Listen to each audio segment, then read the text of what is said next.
So we can break apart to hear me if I seem a little unimpressed with this. An antisocial pessimist, but usually I don't mess with it.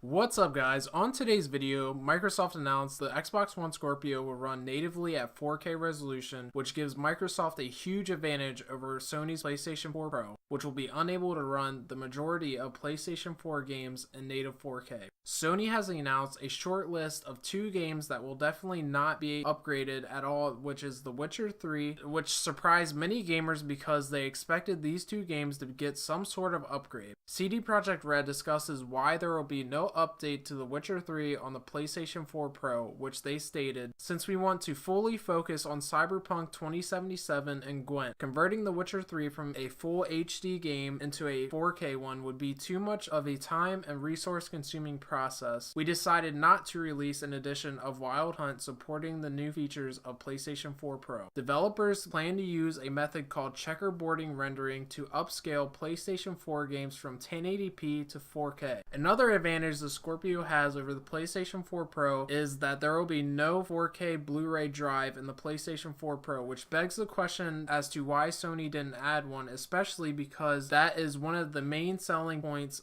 of the recently released Xbox One S. Also, Microsoft has made some social media posts about what features the Scorpio and Xbox One S has over the PlayStation 4 Pro to create some more competition between them, which Microsoft's Albert Pinello was asked in an interview with Eurogamer as to what he thought about the tweets, and he responded, "There's definitely a certain amount of like. We've got a product to sell, so we're going to highlight the things that we think that make our product advantage over their product." Also, Foxconn has begun the production of the PlayStation 4 Pro, and the good thing is that we know that they started the production on the new console, which are set to be sent out in October and early November to try to make the demands, because Sony has not mentioned anything about the PlayStation 4 Pro pre-order numbers. EA has announced that you can play Battlefield 1 as early as October 13th with EA Access. The Play First trial will give players the ability to play 5 out of the 10 multiplayer maps, which you can play Conquest, Rush, Operations, and Domination game modes, as well as play 2 single-player missions, Storm of Steel and Through Mud and Blood, which all progress from the Play First trial will carry over to the full game. EA Access and Origin members, EA Access and Origin Access members will unlock an exclusive Trench Raider dog tag for testing out the trial and will be gifted a battle pack if they play all 10 hours before the trial ends on October 20th, a day before the full game releases. Also, DICE announced the tweaks that they will be making to Battlefield 1 after the recent beta test, which DICE's Daniel Berlin said, "When we build a new Battlefield game, it's important for us to try new things.